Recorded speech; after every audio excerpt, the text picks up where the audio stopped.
A brutal act of racism exposed the fragility of school security, but also revealed unexpected connections that would change everything.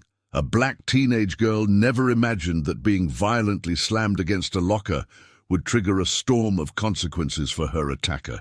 The shrill bell echoed through the hallways of Palmyras Gardens State High School, announcing the end of chemistry class. An avalanche of teenagers spread through the narrow corridors, some running to the cafeteria, others forming small, noisy groups against the worn tile walls.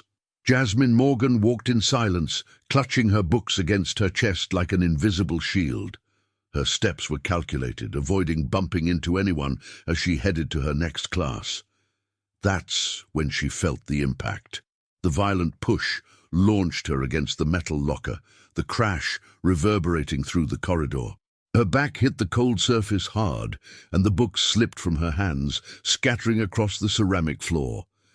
Breno Calado smiled, surrounded by two classmates who laughed nervously. The tall boy wore his uniform deliberately disheveled to look cool. He was known for his popularity and the arrogance with which he treated other students. "What are you doing here? This isn't your place," he whispered, leaning in so only Jasmine could hear. "People like you should study in another neighborhood." The corridor, previously noisy, seemed to fall silent.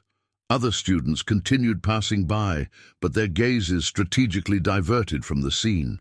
Some slowed their pace, curious, but no one intervened.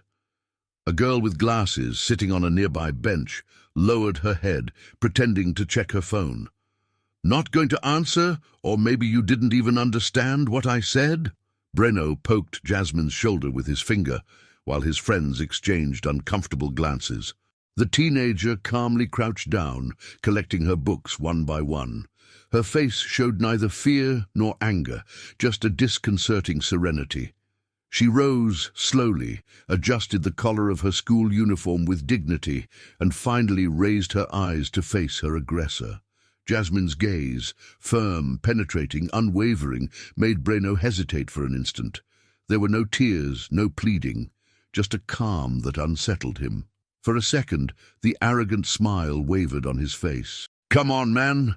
The history teacher is already here," murmured one of his friends, pulling him by the arm. Breno stepped back a few paces, still staring at Jasmine.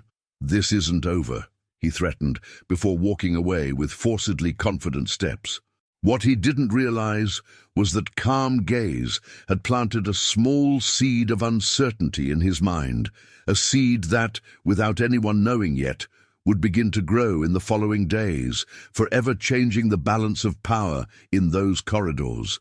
Jasmine Morgan adjusted her backpack over her shoulders and walked slowly through the corridor, head held high despite the pain in her arm after the impact against the locker.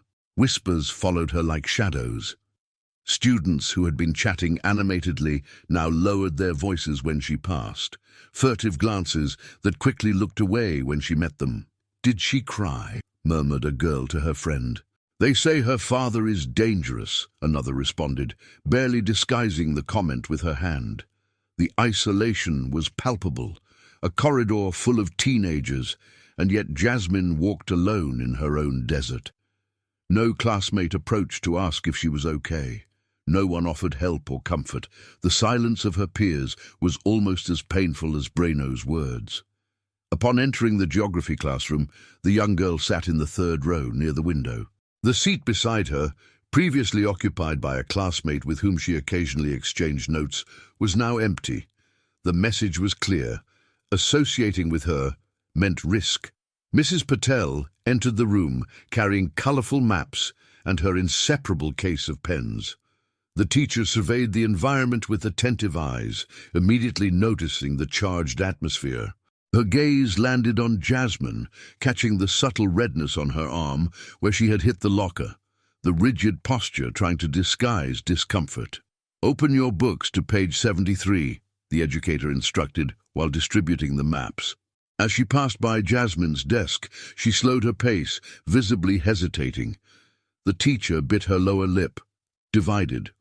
On one hand, Her instinct urged her to stop right there, ask what had happened, confront the elephant in the room.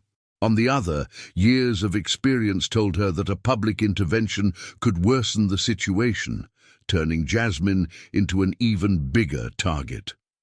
While explaining about the borders of Latin America, Patel observed the class dynamics, the emptiness around the teenager, the quick glances then diverted, the poorly disguised whispers. "Form pairs for the activity," she requested, waiting to see who would approach Jasmine. No one did. The bell rang, announcing the end of class. As students left in a hurry, the teacher called out, "Jasmine, can you stay for a moment?"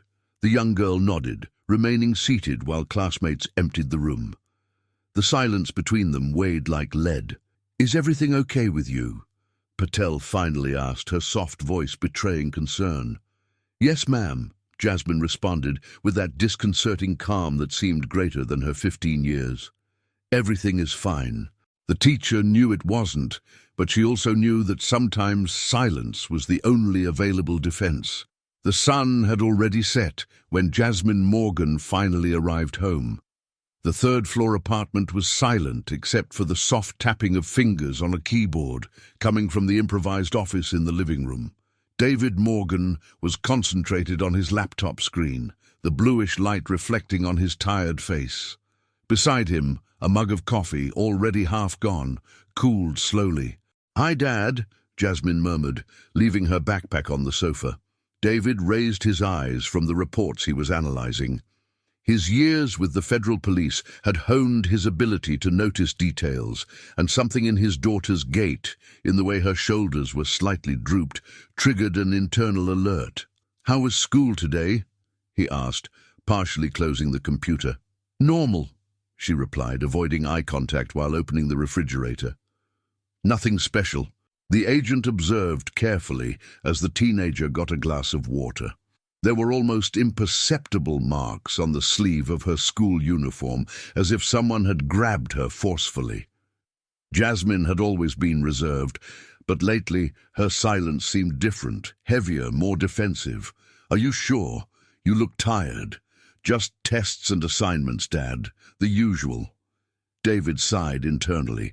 Since Jasmine's mother had passed away 3 years ago, he struggled daily with an impossible balance between protecting his only daughter and allowing her to develop her own strength. As a federal agent, he knew the dangers of the world, and as the father of a black teenager, he knew the prejudices she would face. "I'm making pasta," he commented, changing the subject. "Should be ready in 20 minutes. Jasmine nodded and headed to her room. When the door closed, David opened his laptop again. His fingers hovered over the keyboard for a few seconds before opening a new tab. He quickly typed the name of Palmeiras Gardens State High School and began researching recent incidents, faculty, and administration. It wasn't the first time he'd noticed signs of problems. Small changes in his daughter's behavior had been accumulating over recent weeks. Jasmine had always been reserved, but never apathetic. Something was happening, and even while respecting her space, his instinct wouldn't allow him to just stand by and watch. While saving some information in a protected folder, David made a decision. He would begin discreetly monitoring the situation. Perhaps he'd pick up Jasmine from school some days, observe the environment, the people. He wouldn't invade his daughter's privacy, but he also wouldn't stand idle while her silence screamed for help. In the federal police, he'd learned that sometimes the best investigation was one that nobody realized was happening. Days dragged on for Jasmine Morgan like slow torture. What had begun as an isolated incident in the corridor transformed into a routine of calculated humiliations.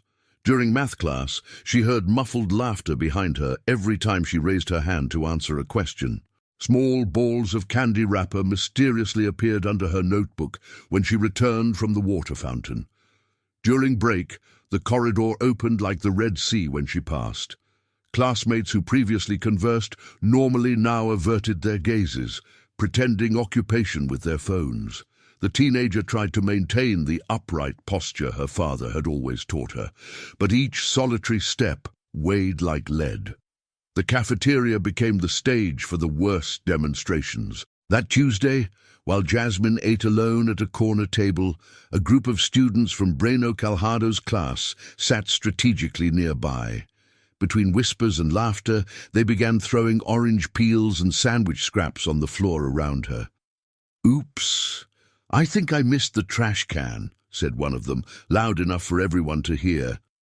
The girl didn't raise her eyes from her plate, continuing to eat methodically, as if nothing was happening. A cafeteria worker observed the scene, hesitated for a moment, but continued cleaning other tables.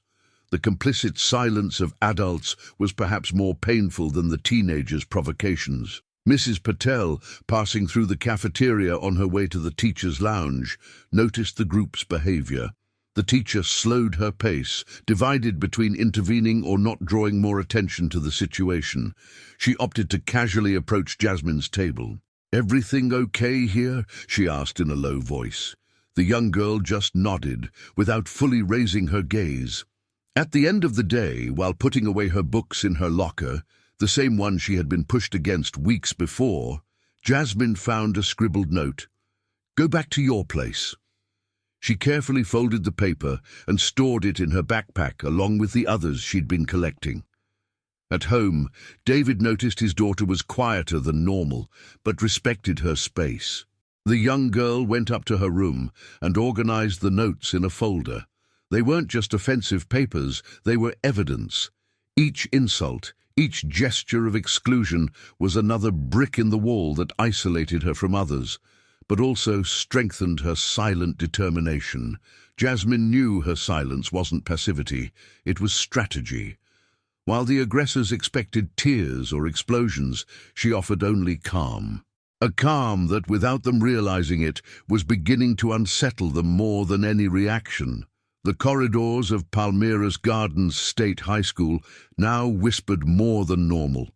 A rumor like smoke spread among students during breaks. "Do you know who Jasmine Morgan's father works for?" The information emerged after Mateus, one of their classmates, mentioned seeing David Morgan wearing a badge when he picked up his daughter at the school gate. "My uncle is a municipal guard and said her father works with the police. I think even with the federal police," whispered a sophomore girl to her group. What began as curiosity soon took on undertones of apprehension. Some students laughed, finding the coincidence funny, while others felt growing discomfort, especially those who had witnessed or participated in the provocations against Jasmine. In the cafeteria during lunch, Breno Calhado noticed something different. The group that used to laugh at his jokes and provocations now seemed distant. When he tried to make a comment about Jasmine, Ricardo, his closest friend, quickly changed the subject. "Dude, you better leave that girl alone," Ricardo said in a low voice, looking around to make sure no one would hear. "My father knows people from the federal police. If her father really works there, you could get in serious trouble." Breno tried to hide it, but the cold feeling in his stomach was undeniable. While disinterestedly moving food around with his fork, he noticed different looks from classmates. Some avoided eye contact, others whispered when they saw him pass. The certainty of impunity he'd always carried was beginning to crumble. For Jasmine, the looks now carried new meaning. It was no longer just isolation, but a mixture of curiosity and fear. During math class, she noticed when two classmates observed her and quickly looked away when she noticed them. The teenager maintained her calm posture, not showing that she perceived the change. Deep down, however, she felt the weight of this new dynamic. She didn't want to be respected out of fear or because of her father's work. She wanted to be seen for who she was. But at least, she thought, while putting her books in her backpack, Breno's provocations had considerably diminished. Emily Rocha always chose the same place in the classroom, last desk by the window. From there, she could observe everything without being noticed. No one paid attention to the girl, with contained gestures and a low voice. It was as if she were invisible, and this invisibility served as her shield. On the day of the incident, Emily was going to the bathroom when she saw Breno Calhado push Jasmine Morgan against the metal locker. The corridor was full, but no one intervened. Everyone looked away as if it were normal. The young woman felt her stomach turn upon hearing the racist insults the boy spat out, but she also didn't have the courage to do anything. Since then, something changed in Emily. She began observing Jasmine more attentively. How she remained upright even after provocations, how her eyes stayed calm in the face of humiliations. She also began noticing Breno's behavior, the arrogance in his walk, the pleasure he showed at seeing others' discomfort, the way his friends laughed at his jokes. One afternoon, when she saw the businessman's son deliberately spill juice on Jasmine's notebook, Emily did something she never imagined she would do. Discreetly, she took her phone from her pocket and began recording. Her hands trembled, but she managed to capture the entire scene. In the following days, she continued documenting each provocation, each push in the corridors, each word of hatred. If someone discovers I'm doing this, she thought, feeling her heart race. Emily knew she could become the next target. Breno wouldn't forgive whoever exposed him. Even so, she continued recording, hiding the device between books or pretending to send messages. At night, the student reviewed the recordings in her room. She felt divided between fear and a strange sense of purpose. She had never gotten involved in conflicts at Palmeiras Gardens State High School. She had always been the girl no one noticed, who passed through school years without leaving marks. Now she had in her hands something that could change everything. What impressed Emily most was Jasmine's serenity. How she managed to maintain that calm, how she didn't explode in the face of provocations. There was a strength in that silence that intrigued her and gradually inspired her. One day, during Mrs. Patel's class, Emily noticed Jasmine looking in her direction. For an instant, their eyes met. The girl quickly turned her face to the window, feeling her cheeks burn. Did Jasmine notice? Did she know that someone was witnessing everything, recording each moment of that injustice? Emily put her smartphone in her pocket and took a deep breath. She still didn't have the courage to show the videos or confront Breno, but something inside her was changing. David Morgan began appearing in front of Palmeiras Gardens State High School more frequently. 3 times a week. His silver Corolla parked strategically near the main gate, always 15 minutes before the end of classes. He didn't make a fuss, just waited patiently, sometimes reviewing documents, other times just observing the movement with that attentive gaze characteristic of someone who works in the federal police. Jasmine noticed the change in her father's routine, but didn't comment. There was something comforting about seeing the silver vehicle waiting for her, like a silent fortress against the daily storms she faced in the school corridors. She walked to the car with lighter steps, more upright posture. On the 3rd day of the new routine, Breno Calhado spotted the federal agent for the first time. The young man was about to shout a provocation at Jasmine when he noticed the serious-looking man leaning against the car, attentively observing the students leaving. Something in David's gaze made the boy instinctively retreat. "Who's that guy?" he asked a classmate, trying to hide his nervousness. "It's Jasmine's father. I heard he works with federal investigations," the other responded in a low voice. The news spread like wildfire among students. During classes, looks at Jasmine changed subtly. They were no longer just of disdain or indifference. Now they contained caution. Those who laughed at Breno's provocations began distancing themselves from him, as if his proximity could attract problems. "My father said it's not good to mess with police people," commented one of Breno's former allies during break, loud enough for others to hear. The aggressor, previously so confident, began calculating alternative routes through corridors to avoid encounters with Jasmine. When they inevitably crossed paths, he averted his gaze, quickening his pace. David's invisible presence hovered over the school, even when he wasn't physically there. Mrs. Patel noticed the change in atmosphere.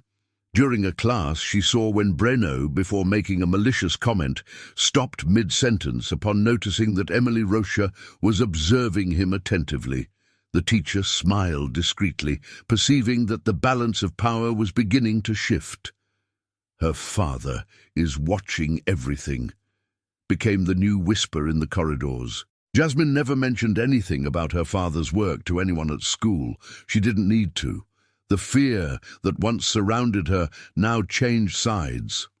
For the first time in months, she breathed a little easier walking through the school corridors. The videos recorded by Emily Rocha didn't remain restricted to the corridors of Palmeiras Gardens State High School. After the formal complaint presented by David Morgan to the State Education Department of São Paulo, an official investigation was launched.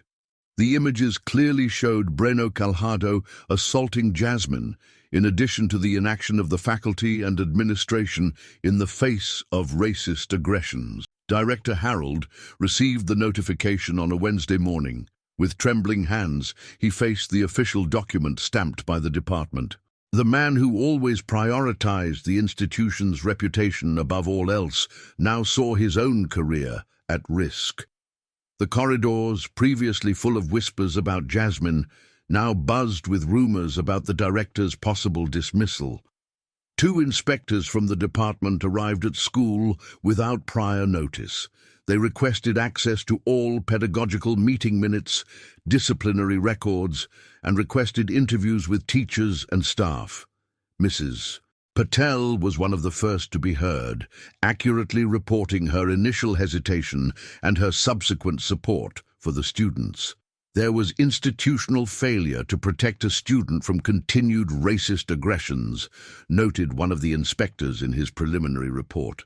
David observed the unfolding of events with the serenity of someone who knows official procedures. The federal agent had activated his contacts at the department not to obtain privileges, but to ensure the process rigorously followed protocol. "This isn't about revenge, but about justice," he explained to his daughter while they had dinner at home. "The system needs to work for everyone." Jasmine nodded, understanding that this investigation, beyond her personal case, represented all other victims silenced by fear and institutional omission. Emily Rocha, once just a shadow in the corridors of Palmeiras Gardens State High School, now walked alongside Jasmine Morgan with a confidence that surprised even herself. The 2 girls crossed the courtyard together during break, sharing smiles and secrets like longtime friends. What had begun as silent admiration had transformed into genuine friendship, forged in the flames of adversity. "I never thought I'd have the courage to show those videos," Emily confessed, while nibbling on a sandwich. Jasmine smiled, gently squeezing her friend's shoulder. "You always had courage. You just needed to discover it." Their impact wasn't limited to the friendship that flourished between them. Like waves in a lake, their story inspired other students. Lucas, a sophomore who had always observed everything from afar, approached them during lunch. "What you did changed something in me, too," he said nervously. "I'm tired of staying silent when I hear racist jokes in the soccer group." He wasn't the only one.